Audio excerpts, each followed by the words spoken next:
being called one of the defining partnerships of the 21st century. The India-U.S. courtship has come a long way, with 2008, some would say, being a pivotal point when India signed a nuclear deal with the United States. Since then, the two nations have gone from strength to strength. Governments and politics on both sides have changed several times in this period, but the recognition of the Indo-US partnership has been bipartisan and universal across party lines on both sides. Today, we are seeing a pivotal change, and here's why.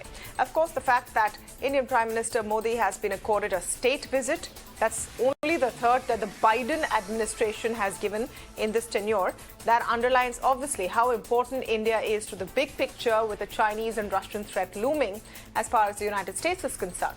But there are other reasons why this is being called a milestone in the partnership, and we're going to enumerate all of them for you, including the deals that have been announced today. So the defense deals are important. Let's begin with that. First is the fighter jet engine deal, where GE Aerospace and HAL, that's our Hindustan Aeronautics Limited, will jointly produce F414 engines, which will power our Tejas jet engines, and these will be produced in India. That's the important point, that we will make them in India, not just buy it off them. So GE Aerospace, to do this, will have to share critical tech with India. This is significant because only 4 countries have the tech to develop fighter engines, and this puts India in an elite group of countries producing jet engines. It's a milestone in that sense of transfer of technology from the US, something we've been pushing for decades. Now, the other big one is India's purchase of 30 armed drones. The deal is expected on the purchase of General Atomics 30 MQ-9 Reaper armed drones. So these drones are faster, stronger, more precise than others.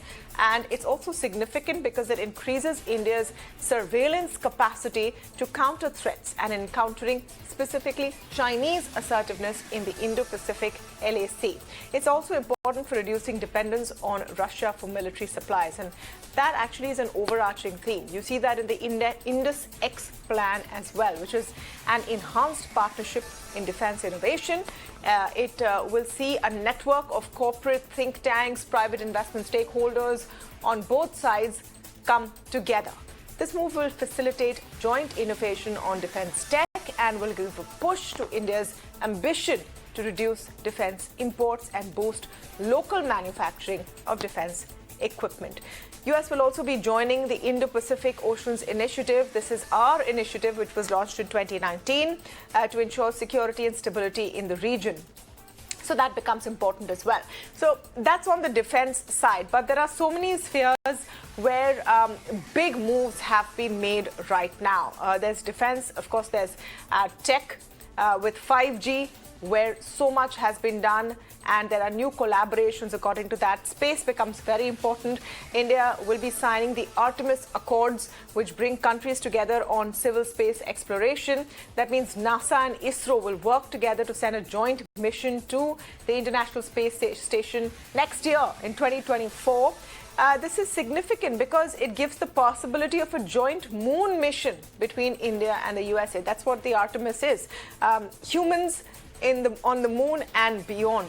People-to-people ties have got a boost. There is a pilot program on renewal of H1B visas, which will make it easier for Indian expats. They don't have to come back to the country to renew their visas, and this will start in a small manner. But beyond all of this, there's lots of stuff on AI and all of that as well. But beyond all of this, what's the overarching theme? We got a sense of that when we heard Joe Biden speak on the lawns of the White House. He gave an opening welcome statement to Prime Minister Modi. Prime Minister Modi also responded.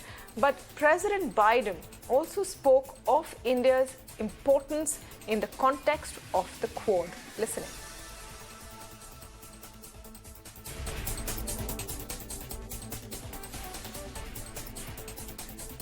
भारतीय समुदाय के लोग अपने talent, कर्मठता और निष्ठा से America में भारत की शान बढ़ा रहे हैं। आप सब हमारे संबंधों की असली ताकत है। आज आपको दिए गए सम्मान के लिए मैं राष्ट्रपति बाइडेन और डॉक्टर जिल बाइडेन का हृदय से अभिनंदन करता हूं। उनका जितना धन्यवाद करूं उतना कम है। और जैसा राष्ट्रपति बाइडेन ने अभी जिसका उल्लेख किया, वी द पीपल, हम दोनों देश अपनी विविधता पर गर्व करते हैं। हम सर्वजन हिताय सर्वजन सुखाय इस मूलभूत सिद्धांत में विश्वास रखते हैं।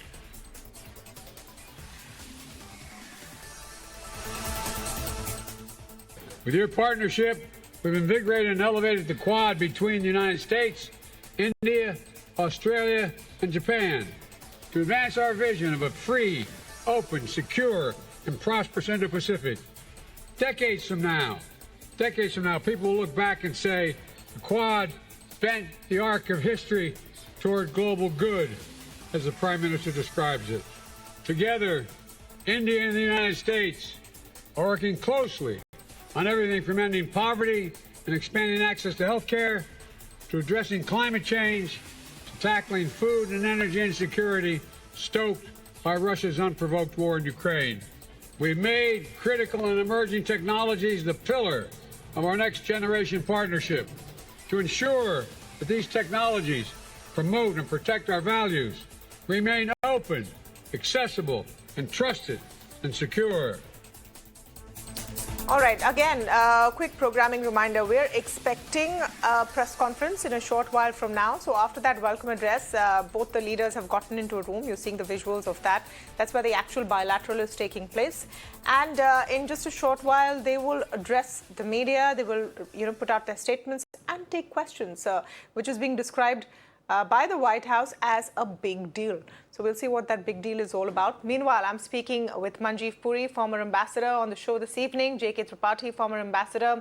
Dr. Kaush Arha, President, Free and Open Indo-Pacific Forum, will join me in just a short while from now. I'm also speaking with Kriti Upadhyaya, VP of C2C1 Americas and founder of Indus Tech Council. Welcome to all of you, and thank you so much for speaking with us today.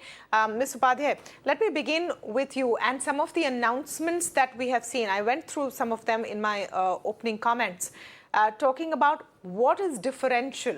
Would you say the fighter engine deal, the jet fighter engine deal, because it's going to be made in India and there will be a transfer of technology, becomes very, very important?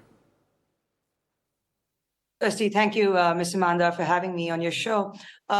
I think we're at a momentous moment here today. What is different this time, I think, is that there is a clear strategic and commercial alignment on making our startup, defense, and the investment ecosystem together. What's really different this time is that, some of these initiatives that you see, this is a purely substantive meeting, right? It's beyond, sure, we're going to have community engagements. We're going to have this state dinner, which is very, very prestigious. We're going to, the joint address to the Congress, which, very handful of people like Nelson Mandela, Winston Churchill have done.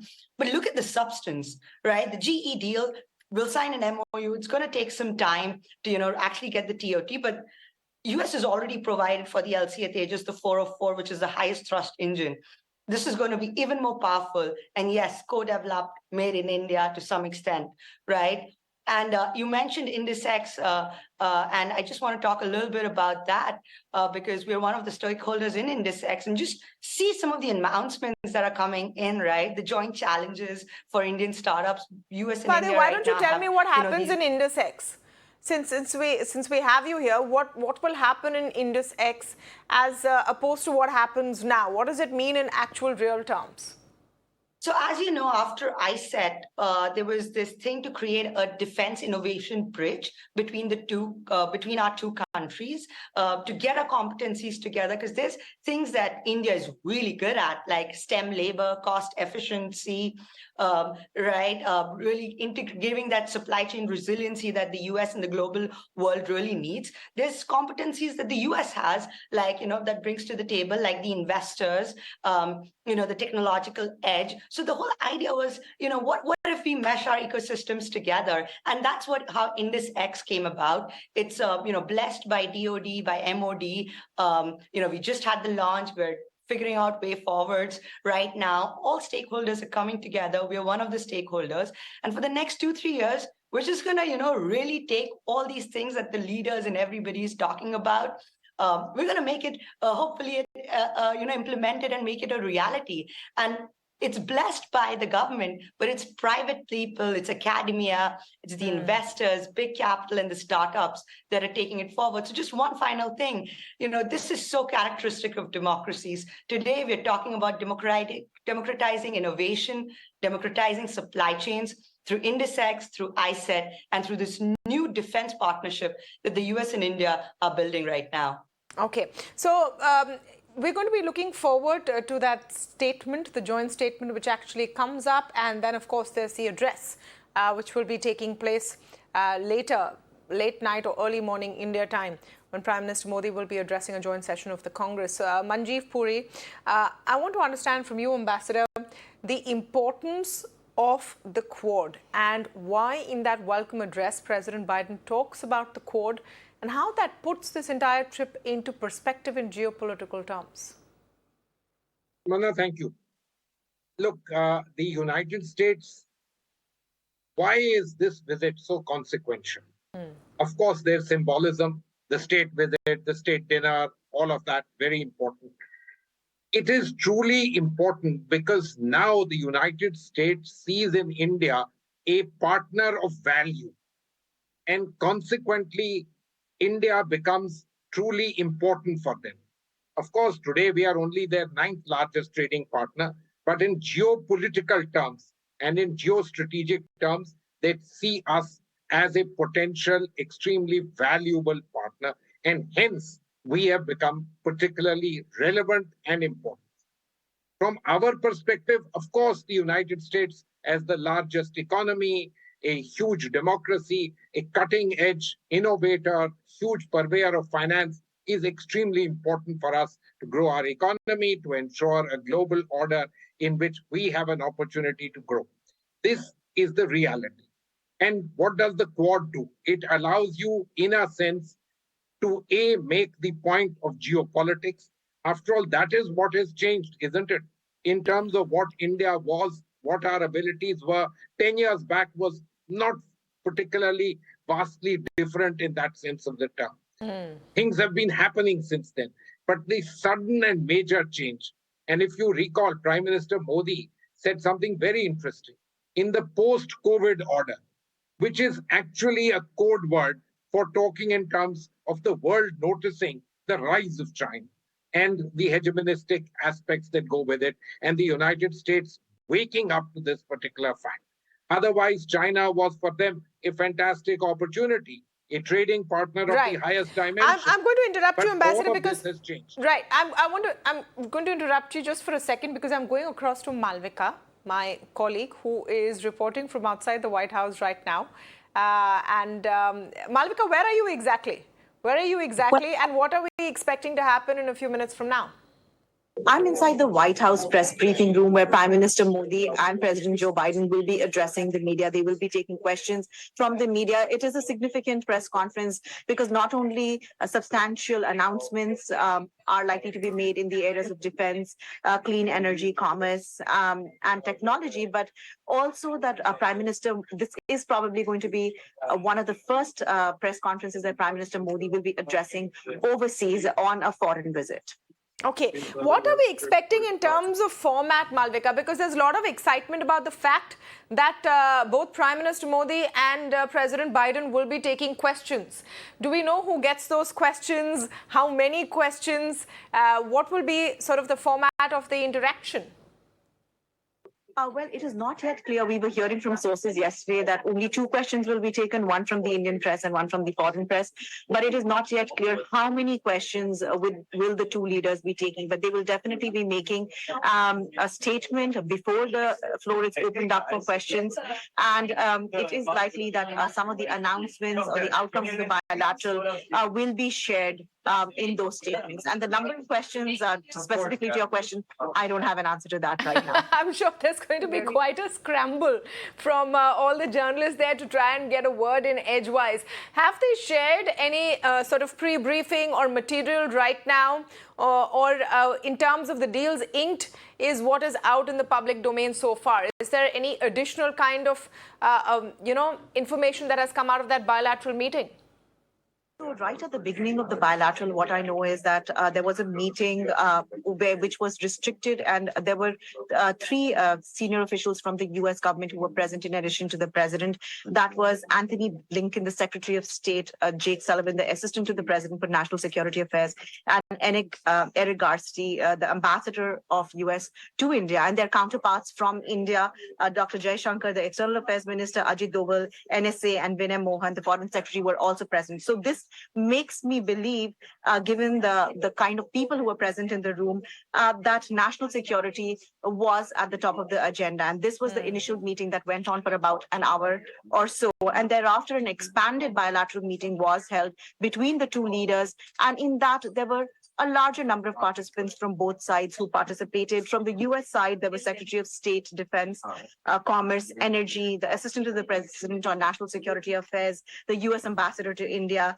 Assistant to the President, and there were clean energy officials who were responsible for that, officials responsible for Indo-Pacific stability, for South Asia. They were all present, and their Indian counterparts were all present. So it seems that these are all the topics that are being discussed at the bilateral meetings, and the concrete announcements are expected soon after, when the two leaders make their joint statement here in the White House press briefing room. Okay, last question, Malvika, and then I'll let you go, because I'm sure you have to prep for that press conference. How much more time do you expect it to start in?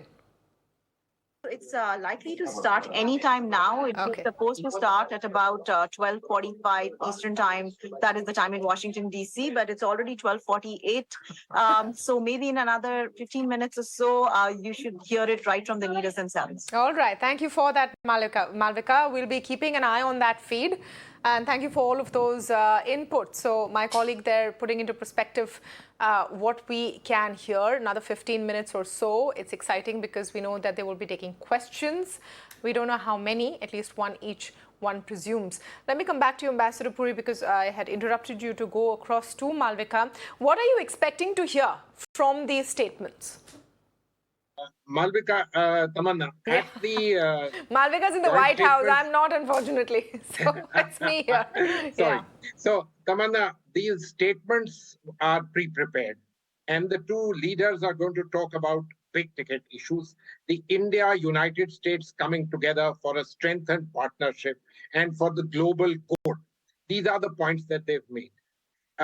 In terms of questions, again, I am happy to learn about the fact that questions will be taken, but usually there's a degree of choreography to all of this.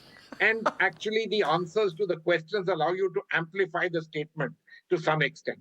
What are the areas? I think from our side, certainly we will talk in terms of the strengthening of the relationships, the two largest democracies coming together for global good. And here, I think, you would see from the United States certainly mentioned, as they mentioned earlier, several areas, not just defense cooperation, rules-based order kind of issues, but climate change and these particular issues to the fore. From our side, I am sure there will be some kind, or I presume there will be some kind of mention about the importance of people and the link that that provides. And I have been very happy to see a small number of Indians present at the South Lawns. That was symbolic. President Biden acknowledging the Indian diaspora and their contribution to the U.S. economy. All of these particular things, democracies, people coming together, quite apart from governments coming together, economies coming together and taking things forward. Because all of this, I think, has good portents for global good as such, apart from being good for both India and the United States. And of course, small, I think there was a fairly significant presence of the Indian community or Indian origin people on the lawns of the White House. But even the person translating for President Biden had a very distinct Indian-American accent. And Well, I found that very symbolic. no. I have, Tamanna, it really, in all probability, it had to be an Indian because the translation had to be English to Hindi. And the person is kind of known to us. We are very, very proud, somebody from our college. So you know who it is. That's it. Very nice. Okay. But also natural. Okay, natural, because they have to understand from Hindi to English. Okay, fair enough. Dr. Arha, welcome to the show. You know, we've been talking about the significance of this meeting, and of course, every Indian Prime Minister's visit to the United States is significant. There's always some kind of a slew of deals at the end of it, because people ask, so what did you go there and do? What's there to show for it? We have a solid set of announcements that have been made. How would you look at them in terms of game changers in aspects like transfer of technology, especially in defense?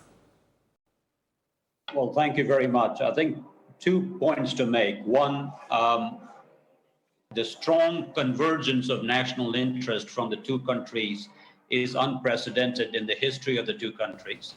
The second is the breadth and the depth of the issues that are coming together have not been done in the past, and probably as an issue that America, there's few countries that America has such breadth and depth of collaboration as you recounted, and it's on the display in this particular meeting. The third issue is what President Biden said, which is the importance of the Quad and the free and open Indo-Pacific for global peace. As important as transatlantic relationships were for last 70 years in ensuring global peace, going forward for the rest of this century, the strength of the Quad would be critical to global peace, not only in free and open Indo-Pacific, but globally as well. And therein lies, I think, the converging interest and the most strong US-India partnership in collaboration with Japan, Australia, South Korea, and others. I think having said that, there's a whole litany of things that you've talked about. I think the big issue within that is the US-India partnership in leading global digital economy. I think the strength and the comparative and the complementary advantages and abilities of US and India in shaping the global digital economy for the global good, I think would be a really important issue that goes everything from modern agriculture to modern health to modern education to modern defense to modern digital economy and fintech, I think across the entire spectrum. So it's an extraordinary and I think unprecedented. And one more thing to add, which my colleagues were saying, that the strength of US-India partnership really lies in people-to-people connection. More than the bureaucracy and more than the punditry, you see more cynicism from the punditry, and you see greater enthusiasm for this relationship between the people of America and people of India. Over, back to you. All right. Thank you for those opening statements. But, you know, after all of this serious business, there is going to be a state dinner, and that's also very, very important. There is this exciting vegan menu and all of the pomp and fare that goes along with it. And my colleague Malvika, who is covering this event, had a word with the chef who's preparing this special dinner. Take a look.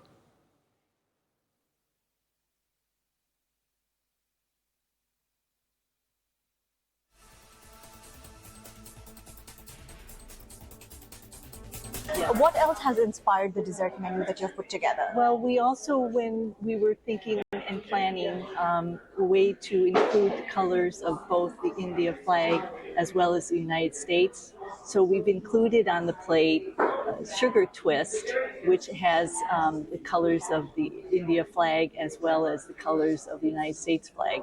So they were all made by hand.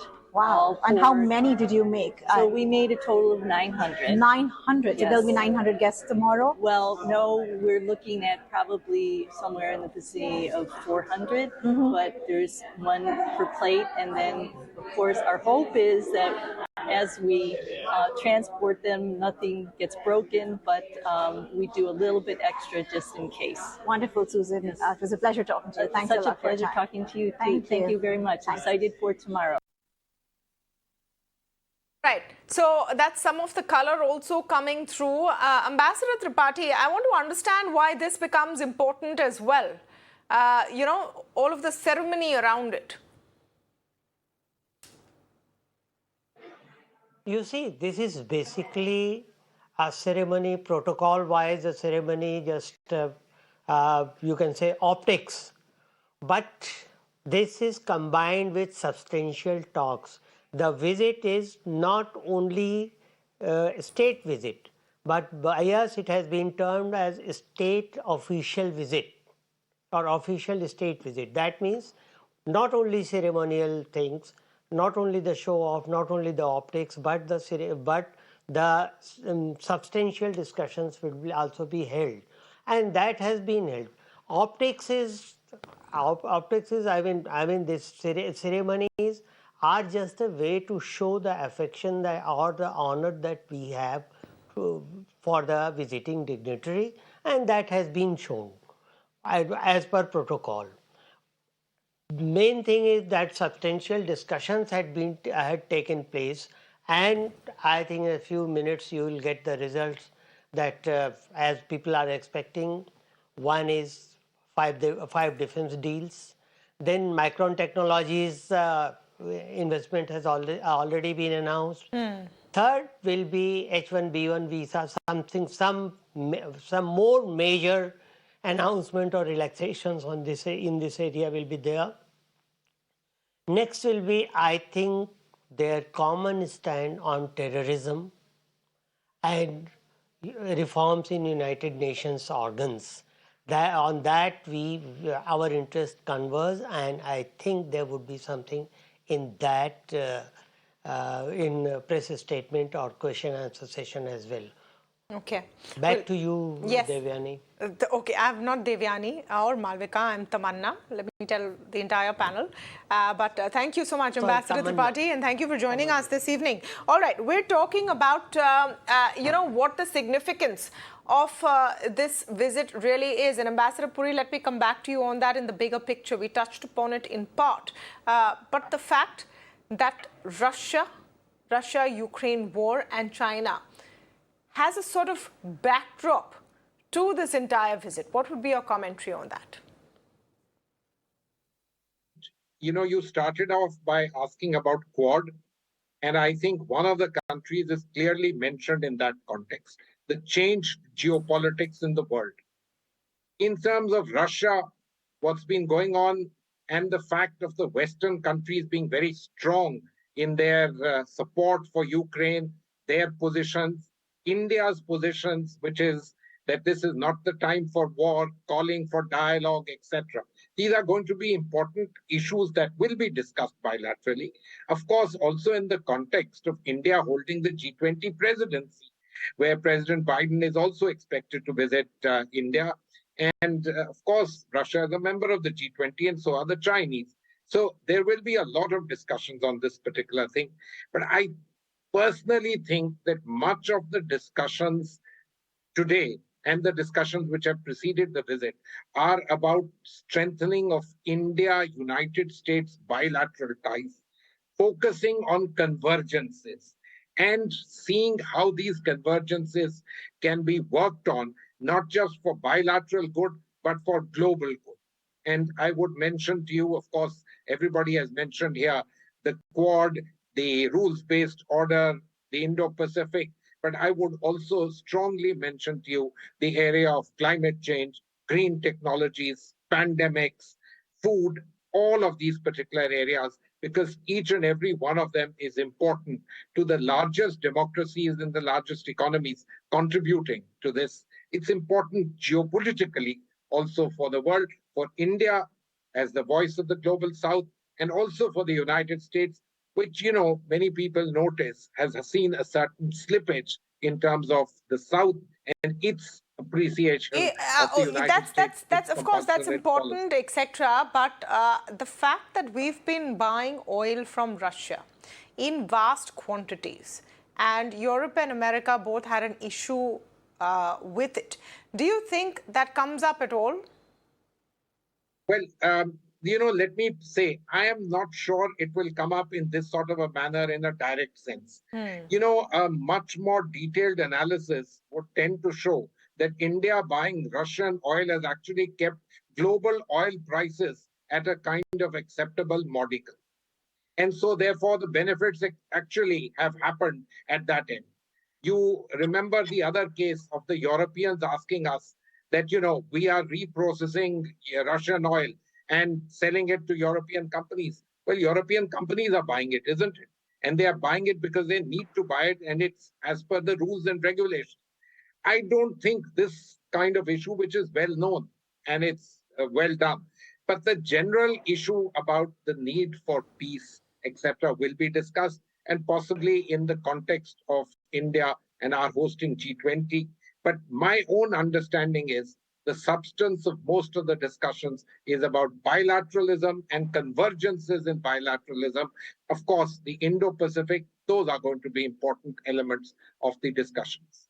Okay, we'll take a very short break at this point, but we are tracking the story non-stop. We're waiting for that press briefing to begin. We're going to be back in just a few minutes. Stay tuned.